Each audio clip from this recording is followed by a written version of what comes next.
Eu não sei quem precisa ouvir isso, mas em Isaías 60:22 diz assim: farei acontecer. A partir de hoje você vai dormir em paz. Você vai deitar a cabeça no travesseiro e vai descansar a sua alma e o seu coração.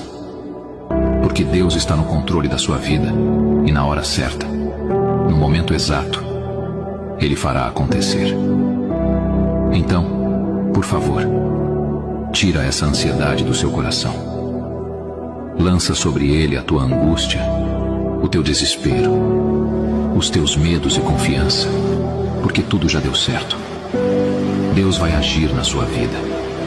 Ele vai entrar naqueles lugares onde você não consegue ir, naqueles problemas que você acha que não tem solução. E muita gente vai ter que engolir, porque quando Deus faz, Ele faz por completo.